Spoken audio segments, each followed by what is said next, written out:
Ahead on WFT's First at 5, combating the threat of school shootings, how local leaders are working around the clock to keep a tragedy from happening.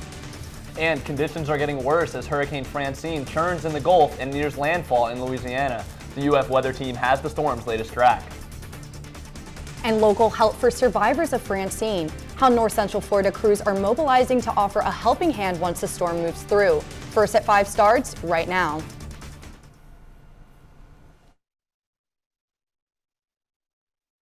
Communications. You're watching WUFT News. WFT's First at 5, I'm Charlize Ramos. And I'm Jamie Goldman. In light of recent school shooting threats in Columbia County, Florida State Attorney and county school and superintendents held a press conference this morning. WFT's Nicole Borman joins us live in the studio. She went to the press conference. Authorities arrested 3 Lake City teens over the past week for posting school shooting threats on social media. 17-year-old Christopher Smith Jr. and a 14-year-old were charged with second-degree felonies in Columbia County. The 13-year-old is charged as a juvenile. We spoke with officials to see what they're doing to protect their schools. Emotions were high at a press conference held at the Columbia County Sheriff's Office. Officials addressed 3 school shooting threats made via social media to Columbia High School, Fort White High School, and Lake City Middle School. Sheriff Mark Hunter spoke not only as an officer of the law, but as a parent. I've got a daughter that teaches. So when people say, well, Sheriff don't care, you damn right I do. I've got skin in the game as well. State Attorney John Durrett was disheartened that people thought making the threats was a joke. Children are murdered in Georgia. And you won't put this stuff up. I ain't laughing. They want copycats to rethink their choices. Public Information Officer Stephen Katchigan dropped off his daughter at Lake City Middle School on Tuesday just as the third threat was made. I hope that was a comfort to a lot of parents who were dropping their children off to see the additional presence and to know that the people who were there are going to be just as committed to protecting their kids as their own. Columbia County's Sheriff's Office encouraged parents to speak with their children about social media safety and severity. There is an ongoing investigation happening in Lake City Christian Academy based on a 4th shooting threat from yesterday morning. Officials say that this threat was not expressed over social media, but is still taken very, very seriously. Live in the studio, Nicole Borman, WUFT News. Marion County Public Schools officials addressed a series of social media threats towards schools in the county. MCPS officials say the threats originated in other states, including Georgia, Kentucky, and Ohio, and have no local ties. District Office representative shares that they will continue working with first responders to keep the public updated. A Marion County man is in critical condition after a shooting Tuesday evening. A suspect is in custody after Marion County Sheriff's Office deputies were called to a home off Northwest 56th Terrace in response to a shooting. Officials say they found an adult male suffering from a gunshot wound when they arrived at the scene.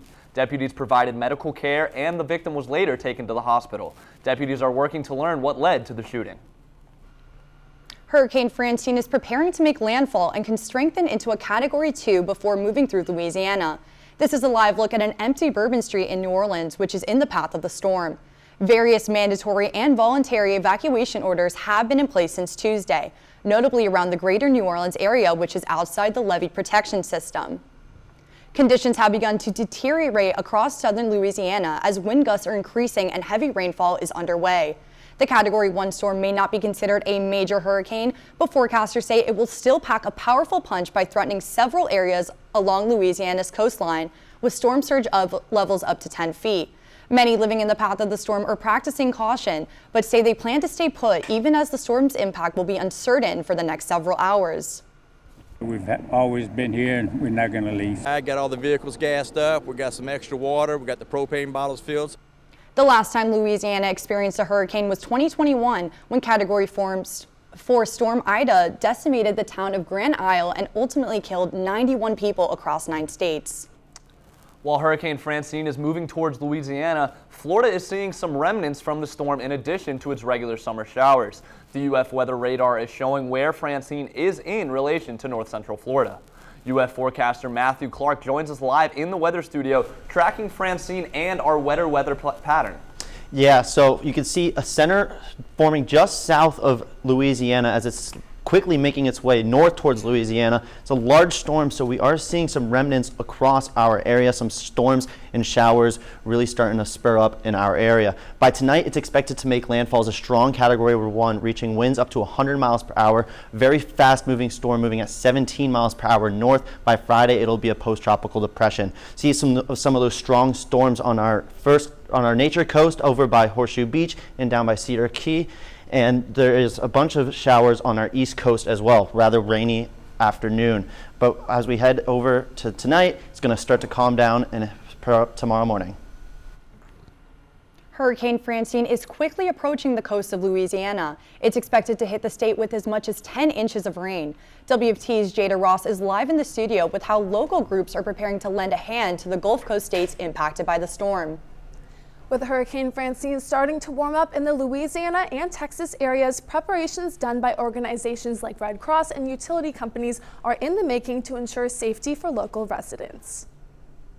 The North Florida region of American Red Cross and area utility companies are taking steps to ensure safety in Louisiana. So right now it's about pre-positioning supplies, making sure we have food and water in place, and then making sure that our volunteers and the shelters are taking care of people as best we can. We spoke with Louisiana resident Pam Hyde over the phone.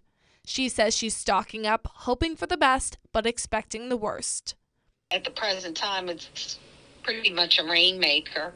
Probably not going to impact us until later on. But prep work, keeping my gas tank full, enough food, medicine. GRU and Duke Energy will assist with power restoration. Like our local, electric and water companies, and people like Duke Energy, we have partnerships with them, and we have large partnerships with them. And so we are partners, and they're great funders.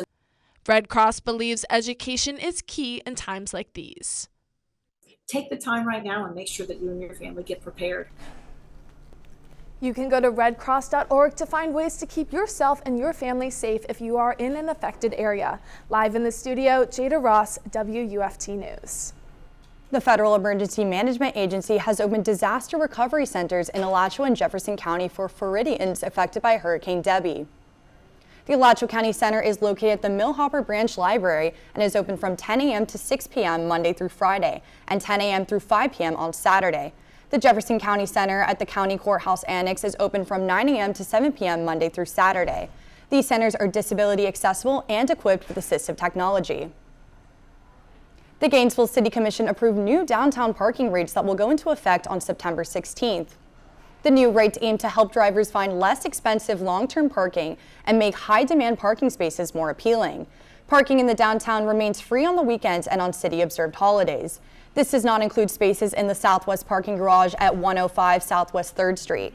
The new weekday rates are 50 cents an hour in the center of downtown, and for off-street lot parking, it will be 25 cents an hour for spots outside the downtown core area, and employees of businesses downtown can purchase a monthly permit at the Southwest parking garage for $20 a month. A proposal for a concrete plant in Archer has been withdrawn following a 7-hour City Commission meeting ending around 1 a.m. on Tuesday.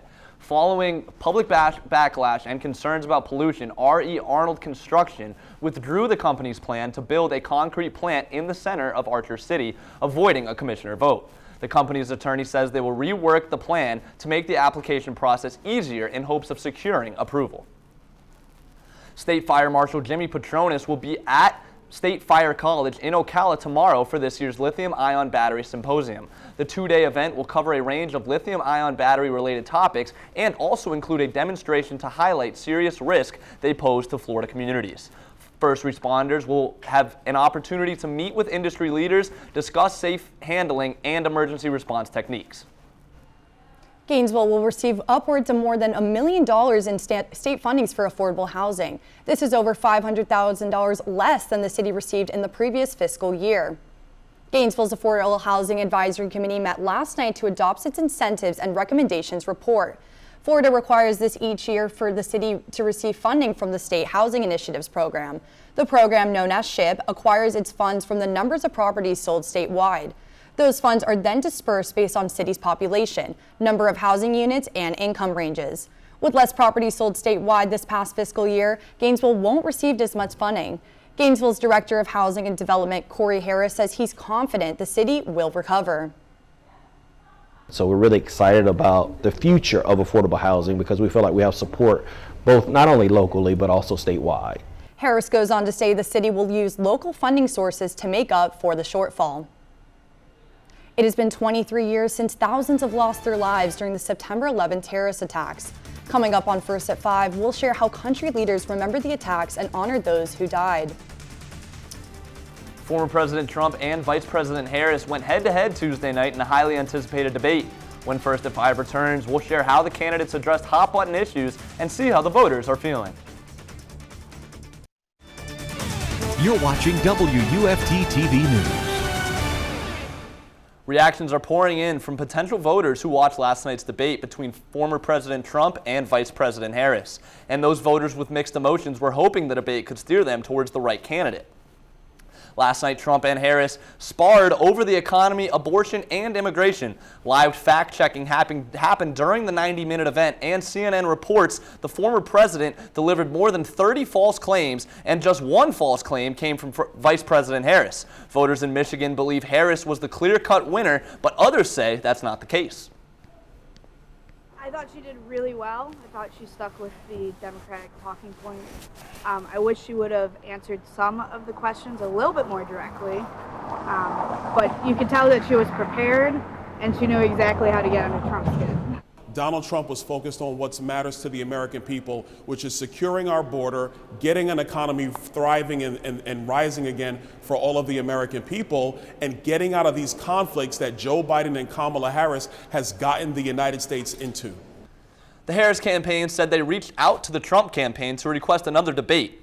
The former president went on Fox News this morning and said that he would not commit to a second debate. Just hours after the debate, former President Trump and Vice President Harris shook hands again, this time at a Ground Zero event to remember the thousands of lives lost during the September 11 terrorist attacks. Both candidates, along with President Biden and other political leaders, were in New York City this morning for a remembrance ceremony. Moments of silence were held during the moments the plane struck and the names of victims were read. After the ceremony, the dignitaries traveled to Shanksville, Pennsylvania for a wreath-laying ceremony. That's where a plane taken over by passengers against the terrorists crashed into a field. In Washington, D.C., Defense Secretary Lloyd Austin delivered remarks at the Pentagon. As if more and more Americans are returning to normal life on each new September 11th. But not here, not at the Pentagon, because we remember. Across the country, ceremonies are being held in various memorial sites. In Gainesville, a stair climbing memorial event was held at the Ben Hill Griffin Stadium, as well as moments of silence for the times of impact. The Education Foundation of Alachua County is awarding thousands of dollars as a part of their Catalyst for Change program. According to the foundation, the program will give out grants between $2,000 and $5,000 to teachers looking to implement innovative strategies in their classrooms. The program prioritizes STEM, literacy, and career education initiatives, specifically aimed at low-performing students. Applications are open until September 13th. Educators can apply at c4c.awardspring.com. 21 high school seniors from Alachua County Public Schools are National Merit Scholarship semifinalists. According to ACPS, 1.3 million students took the PSAT last school year, and only 16,000 earned semifinalist status. There are 5 semifinalists from Buchholz High, 6 from Eastside High, and 10 from Gainesville High. Hurricane Francine has just been upgraded to a Category 2 hurricane. I'll have more on the storm's track coming up. You're watching WUFT-TV News. As of the latest 5 p.m. advisory, Hurricane Francine has been upgraded to a Category 2 hurricane with winds reaching up to 100 miles per hour. Good news is the storm is moving relatively fast at 17 miles per hour to the north. You can see a strong center just south of New Orleans and south of Louisiana as it's starting to make its way on shore, bringing in a lot of moisture up from the Gulf. really large storm. Even though the core of the storm is just south of Louisiana, it spans all the way across into the western Atlantic, over 1,200 miles. So that's why we're seeing some overhead clouds here and some storms as well. Now, severe risk for Florida spans mainly just in the Panhandle, west of Tallahassee. Panama City over through New Orleans has a slight risk of severe weather with some possible tornadoes near the coast. Now, storm force winds as it starts to make its way onto land, 60% chance that they see 60-mile-per-hour winds or more over New Orleans, and Lafayette seeing 70% chance that they see some storm force winds. Flash flooding as we head into Thursday. Marginal risk for northern Florida, Panhandle, Tallahassee over west through Crestview has a slight risk on our Thursday afternoon. Now, as we look over our campus cam right now, you can see those overhead clouds, a couple showers off in the background, 78 degrees right now, wind from the east at around 15 miles per hour. That's because Francine bringing in all that moisture from the Atlantic as well. Some more overhead clouds, relatively dreary day out there. 78 degrees in Gainesville, Bronson 79, 78 in High Springs, really in the upper 70s, which we're getting a nice relaxing break from the heat. However, we are seeing those cloud coverage and some spotty showers. Really strong storms on the Nature Coast right now, Horseshoe Beach, Cross City, Cedar Keys, seeing a lot of strong storms, seeing a couple lightning strikes, so these are thunderstorms as well. Some scattered showers on the East Coast as well as the First Coast. Now, future radar, as these rain bands start to move in Thursday afternoon, we can start to see some more rain as well. Gainesville seeing some rain, south of Ocala, and the Villages could see some rain up through the Panhandle into Tallahassee. Now tomorrow, the highest chance of rain is going to continue around noon to 4. Temperatures reaching up into the mid-80s. Going to be another dreary day with some rain. Now this weekend is game weekend. Texas A&M kickoff at 3:30. And assuming it's not raining, those temperatures are going to be relatively high at 86 degrees. But if it is raining, we're going to have some isolated showers and storms are possible as we head into the later half of the game. 7-day outlook, temperatures remain relatively constant. We're not seeing any 90s, but that's because of those high rain chances as we head throughout the week. 88 as our high on Saturday and Sunday. Those rain chances start to taper off as we head into early parts of next week. Coming up in sports, Florida has a tough matchup against the Texas A&M Aggies. We'll take a closer look at that. Also, the Orange and Blue takes the volleyball court tonight in Atlanta against Georgia Tech for a redemption game. All that and more when we come back. You're watching WUFT-TV News. Welcome to sports. I'm Anna Tsemba. Tonight, the 13th ranked Gator volleyball team is in Atlanta to face off against the 15th ranked Georgia Tech Yellow Jackets. Florida's fresh off a win against Ohio State and are looking to continue their momentum against their first ranked opponent, Georgia Tech. The Gators are looking to redeem themselves after their 2023 season-ending loss against the Yellow Jackets in the second round of the NCAA tournament. Florida's only loss was this season against South Florida. However, they were able to bounce back against Southern Indiana and Ohio State this past weekend. First serve is at 7. Now to turn attention to the gridiron, where the Florida Gators football team is gearing up for their first SEC matchup of the season against the Texas A&M Aggies. Florida is coming off of a dominant 45-7 win over Samford, while the defense shined this past weekend against the Bulldogs by pressuring the quarterback and limiting their opponents to a single touchdown. Linebacker Shamar James knows that Texas A&M brings new challenges for the Gators. This team that we're playing coming this Saturday, they challenge us in a lot, just getting it back out fast. They have some tight ends that can get out and go run a couple routes. And, we're kind of game planning for that today and the rest of the week. And, that's just a question I have to answer later. Yes, sir. Florida hopes to move to 2-1 as they take on the Aggies at 3:30 this Saturday in the Swamp. Kicking off to Florida soccer, the team will be playing Kennesaw State tomorrow. The Gators are playing their final non-conference home game against the Owls. Last season, the two teams met and tied Kennesaw 1-1. Florida hopes to bounce back after suffering its first defeat on the season to number 3 Florida State. The Owls are coming to Gainesville with an 0-5-1 record. Kickoff is set at 7 at Disney Stadium. Moving to high school volleyball, there was a matchup at Buchholz last night against the Rock Lions. The Lions roared to victory in this one. The Bobcats, though, opened with a strong momentum. The Lions ultimately pulled ahead.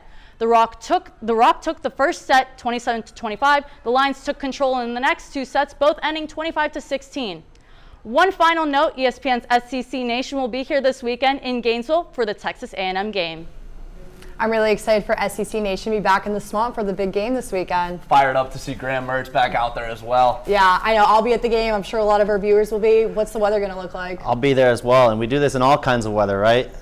We do have a 40% rain chance on Saturday with temperatures reaching up into the upper 80s. For the rest of the week, though, those rain chances start to taper off as we head into early next week. Thanks for joining us. We're back here tomorrow for another edition of First at 5. But your North Central Florida news is always on at WUFT.org and all of our social media platforms. Have a good night.